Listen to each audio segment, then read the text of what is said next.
11, 1 Coríntios 11, versículo 30, fala assim: por isso há entre vós muitos fracos e doentes, e muitos que dormem. Mas se nós nos examinássemos a nós mesmos, não receberíamos juízo. Quando, porém, somos julgados pelo Senhor, estamos sendo disciplinados, para que não sejamos condenados com o mundo. Portanto, meus irmãos, quando vocês se reunirem para comer, esperem uns pelos outros. Se alguém estiver com fome, coma em casa, para que quando vocês se reunirem, isso não resulte em condenação. Quanto ao mais, quando eu for, lhes darei instruções. Amém? Pode sentar, em nome de Jesus. E o tema dessa palavra é os 4 tipos de crente, ou os 4 tipos de pessoas que frequentam a igreja. A gente acaba com o tempo, irmão, identificando algumas pessoas ou alguns tipos de comportamento na igreja. Talvez você se identifique nessa noite. Amém? Talvez você se identifique. Fala aqui no versículo 30: porque há entre vós muitos fracos. O apóstolo Paulo, escrevendo aos Coríntios, ele fala: gente, tem muita gente no meio de vocês fraco, com uma fraqueza espiritual, que foram vencidos de alguma forma. E a Bíblia fala, irmãos, lá no livro de Romanos, no capítulo 8, a partir do versículo 5, ele fala: quem vive segundo a carne tem a mente voltada para o que a carne deseja, mas quem vive de acordo com o Espírito tem a mente voltada para o que o Espírito deseja. A mentalidade da carne é morte, mas a mentalidade do Espírito é vida e paz. A mentalidade da carne é inimiga de Deus, porque não se submete à lei de Deus, nem pode fazê-lo. Quem é dominado pela carne não pode agradar a Deus. Entretanto, vocês não estão sob o domínio da carne, mas do Espírito, se de fato o Espírito de Deus habita em vocês. E se alguém não tem o Espírito de Cristo, não pertence a Cristo. A partir do momento, irmão, que eu cedo a minha carne, e a minha carne tem muitas vontades, e a carne do ser humano, ela tem muitas vontades, e o mundo tem a capacidade de cumprir a vontade da carne das pessoas. O mundo possui essa característica. Qualquer coisa que a sua carne pede, o mundo dá. Não precisa esperar que alguém se descubra algum prazer novo. Não precisa. O mundo já tem tudo aquilo que a carne quer, que a carne deseja. Amém? Tem gente que cai profundamente e alguém fala: olha, fulano está do jeito que o diabo gosta. O correto seria estar do jeito que a carne gosta. A Bíblia fala aqui, irmãos, que quem tem a mentalidade segundo a carne é inimiga de Deus. Quem tem a mentalidade segundo a carne, porque a mentalidade da carne só busca as coisas da carne, só o prazer da carne. Hoje na escola bíblica de manhã nós falávamos um pouco sobre isso, de como os nossos conflitos, as nossas frustrações, as nossas tristezas estão baseadas na vontade da carne. As pessoas ficam tristes com a sua vida, não porque não conseguem desenvolver o seu ministério na igreja, não porque não ganharam vidas o suficiente naquele dia ou naquele ano, não porque não conhecem a Deus completamente ou de uma forma satisfatória, não. As pessoas ficam tristes, frustradas, chateadas, iradas, revoltadas por causa da sua carne, porque não tem uma roupa que ela quer, porque não tem um carro que ela quer, porque não tem a casa que ela quer, porque não tem a comida que ela quer. Tudo está girando em torno da carne. Mas a Bíblia fala, meu irmão, que a mentalidade da carne, ela vai contra a mentalidade de Deus, é inimiga de Deus, não consegue agradar a Deus. Olha, hoje, irmãos, eu deixei de vir para a igreja, sabe por quê, irmão? Porque senão eu ia repetir minha roupa. Não dá, para Deus é o melhor. Eu posso vir aqui, irmão, com um pano amarrado aqui na cintura, descalço, mas se tiver com um espírito pronto para Deus, se tiver com um coração puro, Deus vai aceitar o meu culto, porque não é a carne. Deus não está olhando para a tua carne, Deus não está olhando para a sua roupa, mas Deus olha para o seu coração. E como é que está o teu coração hoje?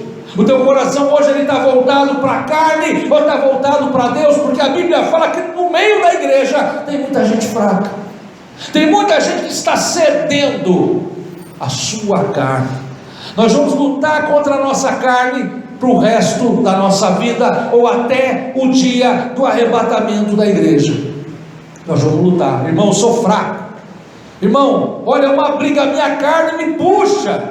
Você não sabe, irmão. Então eu vou contar uma novidade para você. A minha carne também me puxa. A minha carne também me faz ter desejos que eu não deveria ter. A minha carne também me faz, quer me empurrar para caminhos que Deus não se agrada. Mas eu preciso vencer a minha carne. Eu preciso vencer. Amém? A Bíblia fala que na igreja tem muita gente fraca, diante da tentação. A Bíblia fala que quando Judas teve uma proposta de entregar Jesus por dinheiro, porque o negócio de Judas era dinheiro, quando ele teve a oportunidade, ele cedeu, porque era fraco. Quantas pessoas estão ficando longe da presença de Deus? Porque cederam. O negócio é dinheiro. O negócio é dinheiro. Ele viu ali, ó, a carteira do seu próximo cair no chão. Ele olha, está recheada. Olha, Deus, presente de Deus para mim ali, ó. Foi Deus que trouxe. Será que foi Deus que trouxe? A vida do outro vai ficar toda enrolada. Será que Deus que trouxe aquilo para a pessoa? A pessoa fica esperando uma oportunidade, porque é fraco, porque está se rendendo. Uma pessoa, para poder cair, irmão, seja no que for, para ela poder ceder a fraqueza da sua carne, não é do dia para a noite, não é do dia para a noite, é porque aquilo está no coração dele já faz muito tempo, só fica esperando a oportunidade. Chegou a oportunidade, juntou as duas coisas que estavam se esperando. O apóstolo Paulo, ele falou, gente, tem um pessoal na igreja, no meio de vocês aí, que é um pessoal que está fraco.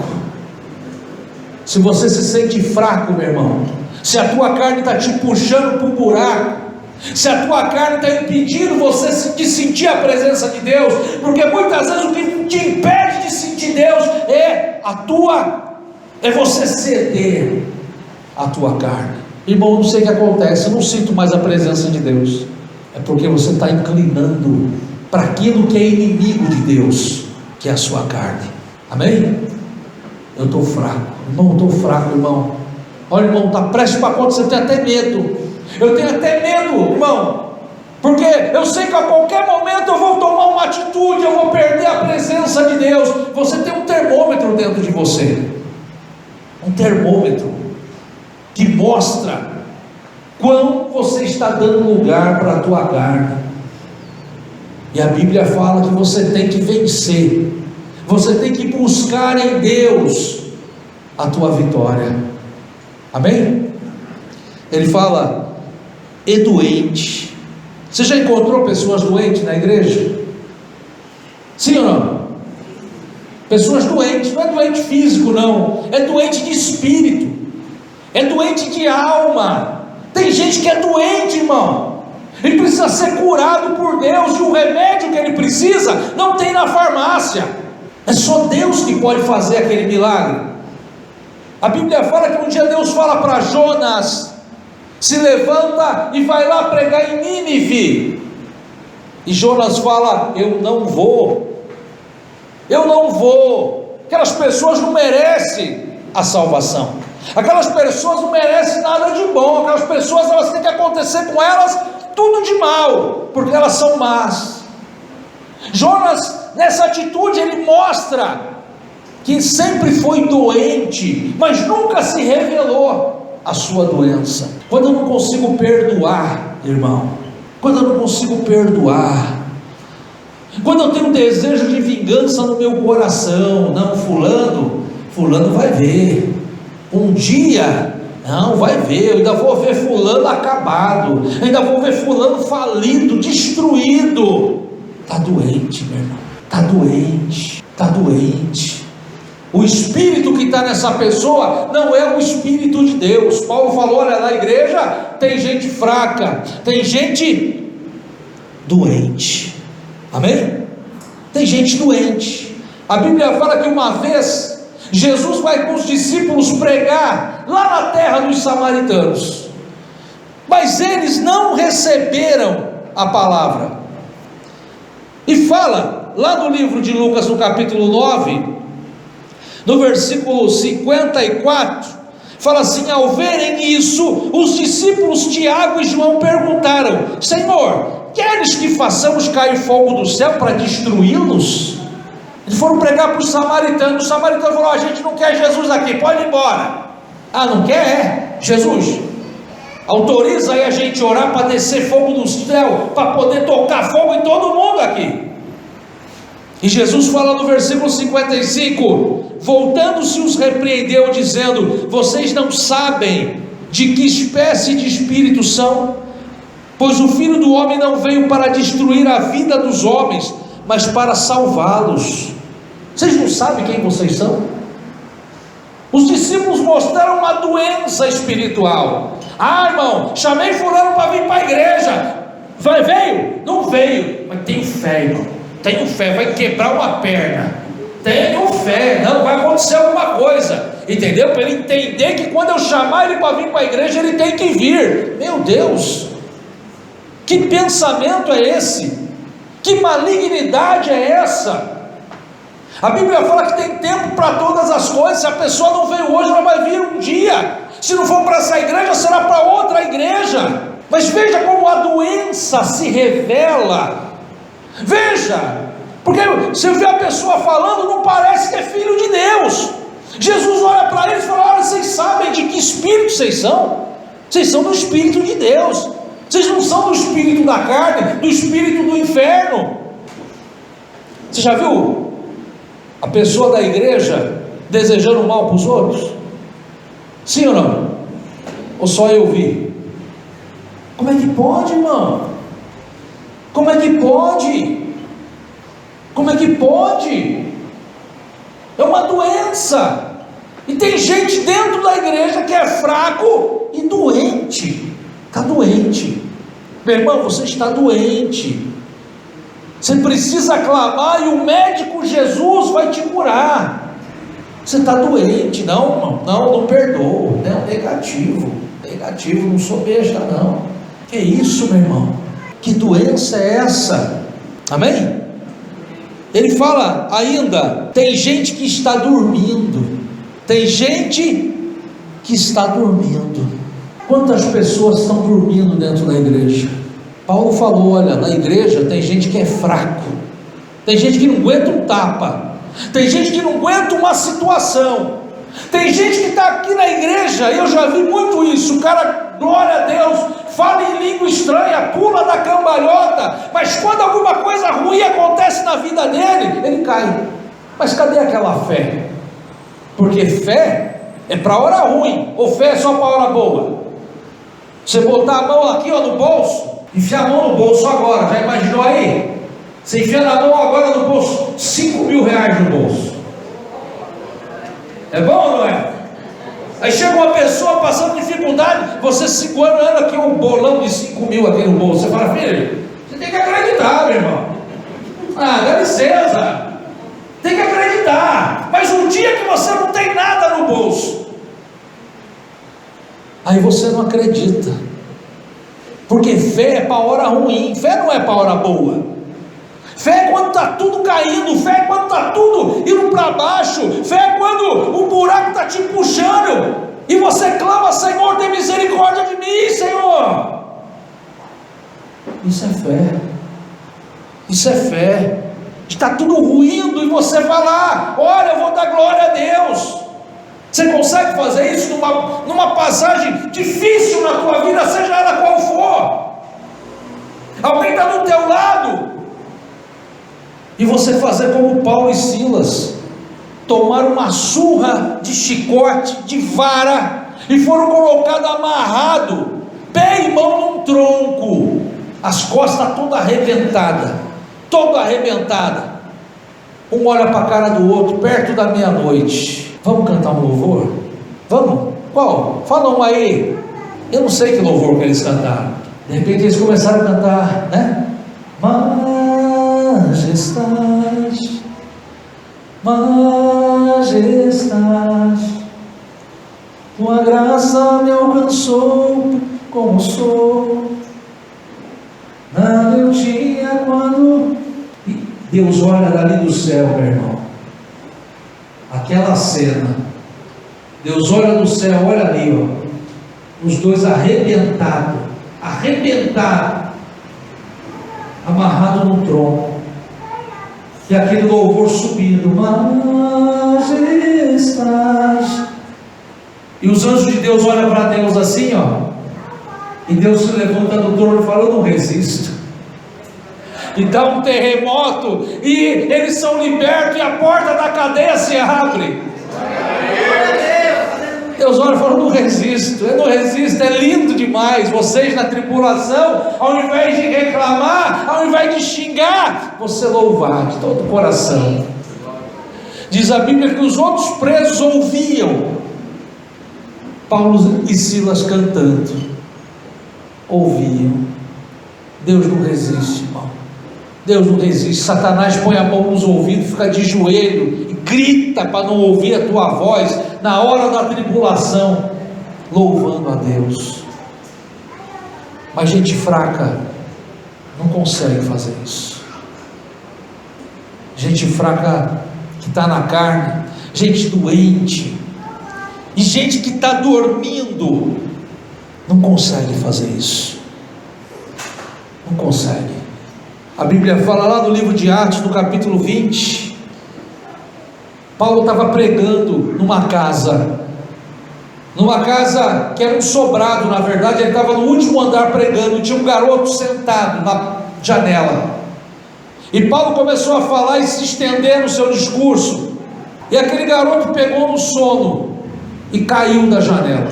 Fala lá no capítulo 20, ele caiu da janela, ouvindo a palavra, mas dormiu. E quantas pessoas estão dormindo, irmão, enquanto a palavra está sendo pregada? E quantas pessoas estão prestes a cair, prestes a morrer? Quanta gente está na igreja morta, porque não sente nada. Vem para a igreja por um simples costume. Vem para a igreja porque agora os seus amigos fazem parte da igreja. Vem para a igreja porque agora tem um grupo dos homens, tem um grupo das mulheres, e agora o seu círculo social virou gente da igreja, e por isso que ele vem. Ele não vem mais porque ele ama Jesus, ele vem porque ele tem uma afinidade com as pessoas. A Bíblia fala no versículo 31, mas se nós nos examinássemos a nós mesmos, não receberíamos juízo. Se a gente se examinasse, se a gente se enxergasse, se a gente olhasse para nós e se enxergasse, falar: olha, eu preciso mudar, eu preciso melhorar, porque não está dando certo até agora. É uma questão de inteligência. Se não está dando certo agora, a culpa é de quem? A culpa é minha.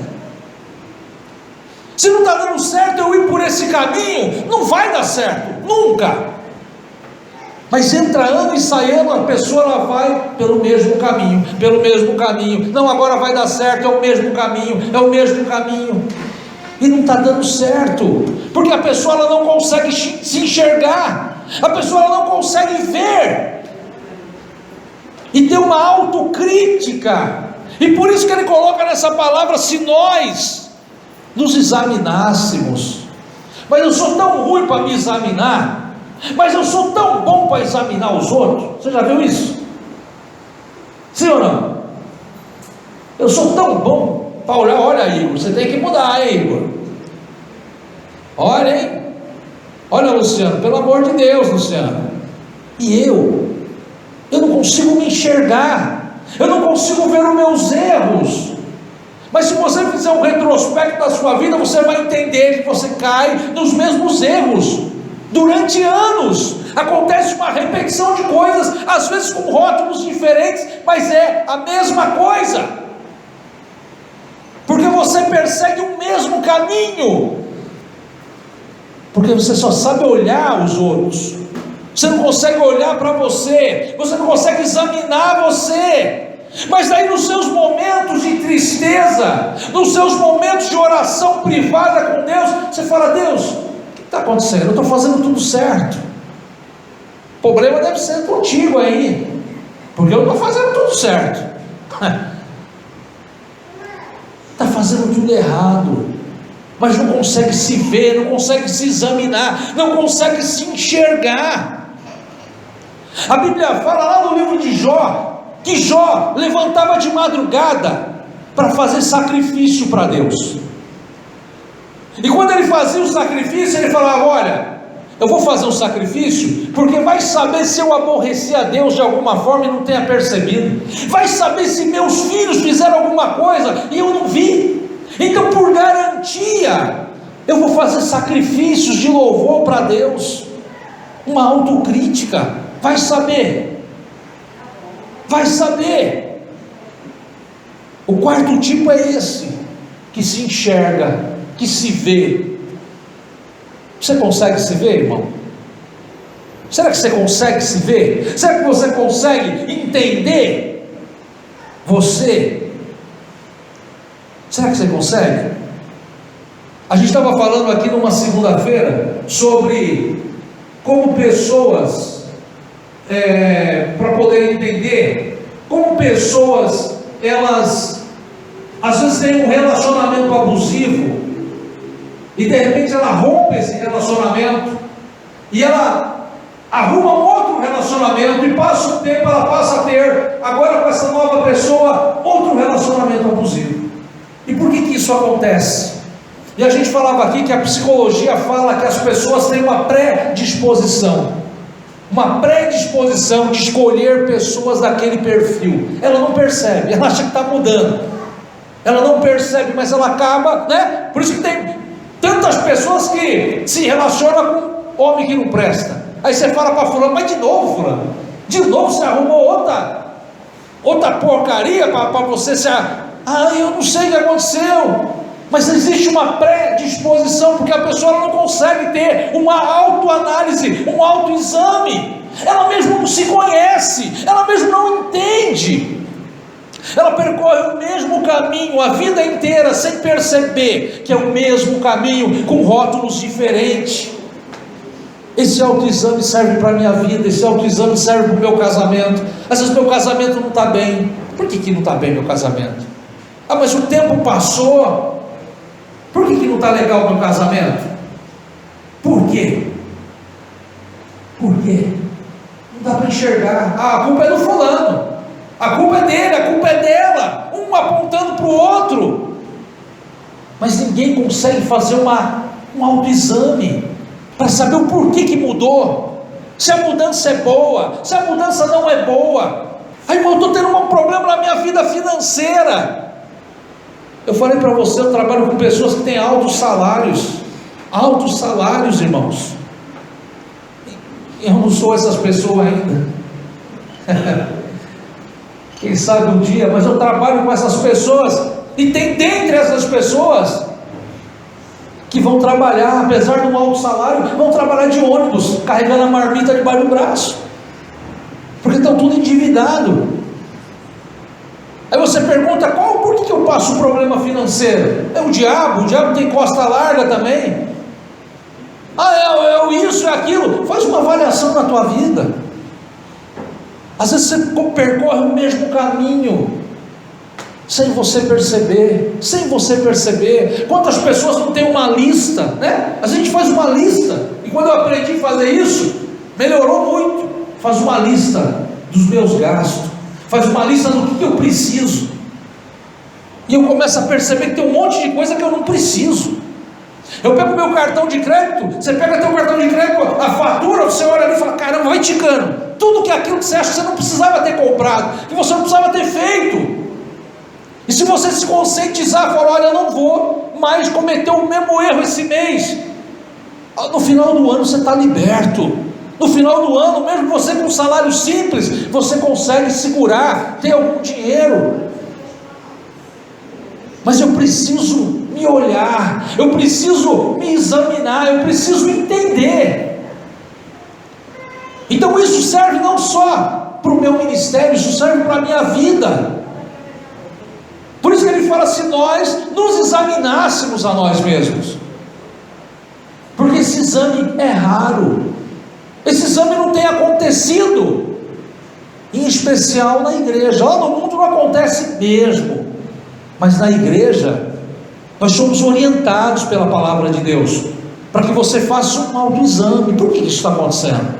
Por que está acontecendo isso? Será que a culpa é de fulano, ou a culpa é minha? Ou eu que preciso melhorar, ou eu que preciso mudar, ou eu que preciso me aprimorar? Essa pessoa ela trabalha num lugar, tem uma função simples, um salário simples. Poxa, por que eu não sou promovido? Por que eu não sou promovido? Ela começa a fazer uma autoanálise. Tem gente que fica triste. Não, aí você fala, mas vem cá, se você fosse promovido, você ia saber fazer aquele trabalho? Não, mas daí eu ia aprender, né? Você acha que alguém vai te promover para você aprender? Agora, se você se mostrar que já sabe, se você mostrar que já sabe, o teu superior vai olhar e vai falar, caramba, não sabia que você sabia fazer isso. Você já trabalha lá, você já tem a confiança de lá, a oportunidade que aparecer, a chance de te promoverem é muito maior. Você fez uma autoanálise. Eu preciso melhorar. Colocar a culpa nos outros é fácil, colocar a culpa na vida é fácil. A Bíblia fala para você se olhar, para você se enxergar. Às vezes a gente nem se enxerga, irmão. E aqui eu falei até agora sobre os nossos defeitos. Às vezes, né, a gente não enxerga nossas virtudes. Às vezes a gente não enxerga. Às vezes você não enxerga como você é inteligente. Às vezes você não enxerga como você tem capacidade de aprender as coisas rápido, fácil. Às vezes você não enxerga uma habilidade que você tem, porque pelo fato de você não se autoexaminar, pelo fato das coisas sempre dar errado, o diabo se aproveita de tudo isso para jogar na tua cara, para dizer que você não é nada, para dizer que você não presta, para dizer que você não tem valor, para dizer que você não é ninguém. Eu preciso fazer um autoexame até para olhar para quem eu sou, Fernando. E alguém olhar para mim e falar, olha, você é feio, e eu falo, eu sou bonito, nem que seja para Jesus, mas eu sou bonito. Eu tenho autoestima. Quando você perde a tua autoestima, irmão, você não fica com ânimo para fazer nada. A pessoa fala, pô, corta esse cabelo, deixa assim mesmo. Põe uma roupa lá, eu sou um lixo mesmo, sou uma porcaria mesmo.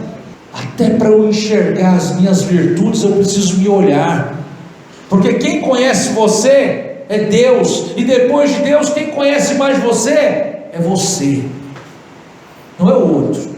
Mas a gente fica esperando o outro reconhecer na gente, a gente fica esperando o outro, Elizabeth, reconhecer.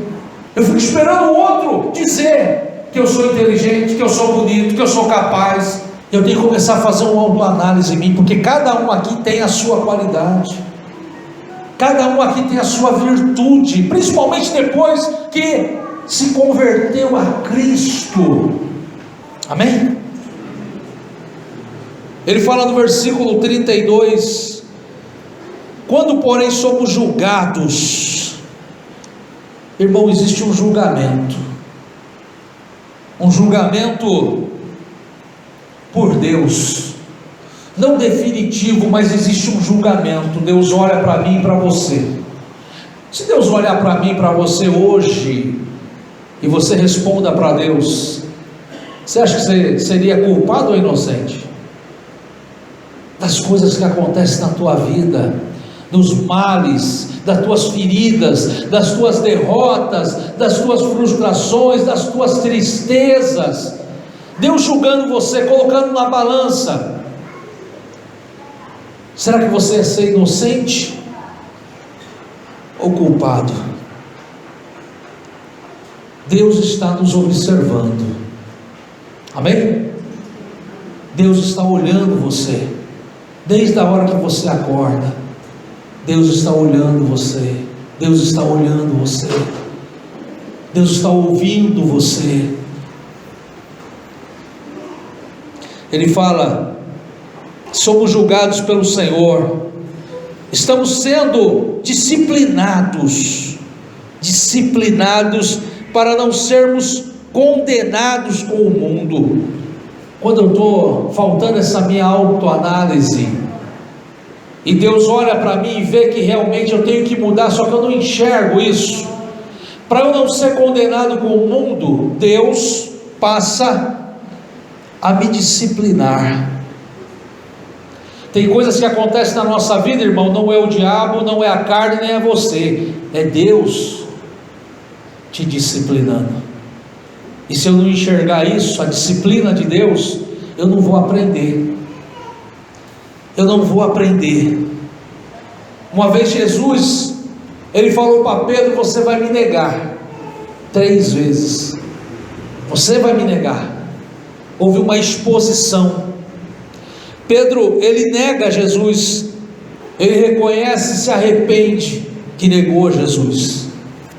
Quando Jesus ressuscita, ele aparece para Maria Madalena e fala: olha, avisa a todos que eu ressuscitei, e avisa a Pedro. Quando a notícia chega nele, olha, fala para Pedro que eu ressuscitei. Pedro sabia o que era. Pedro pensou: e agora? Jesus aparece na praia onde eles estavam pescando. Pedro estava ali, e as pessoas: olha lá na praia, é um mestre. E Pedro se joga na água, como se quisesse se enterrar no fundo do mar. Mas Jesus traz para ele uma palavra de consolo, porque a disciplina do Senhor está dentro disso, da repreensão, do arrependimento e do consolo. Se não houver arrependimento, o consolo não vai vir. Tem gente que está sendo disciplinado e não entende, e não enxerga, e não consegue ver. Não consegue ver. A Bíblia fala lá no livro de Malaquias, fala: olha, eu sou contra Edom. Não adianta ele construir, porque se ele construir eu derrubo, e se construir de novo eu derrubo de novo. Disciplina do Senhor, para eu não ser condenado com o mundo, para ver se eu acordo, para ver se eu mudo, para ver se eu entendo, e eu olho para o céu e me arrependa, e mude, e melhore.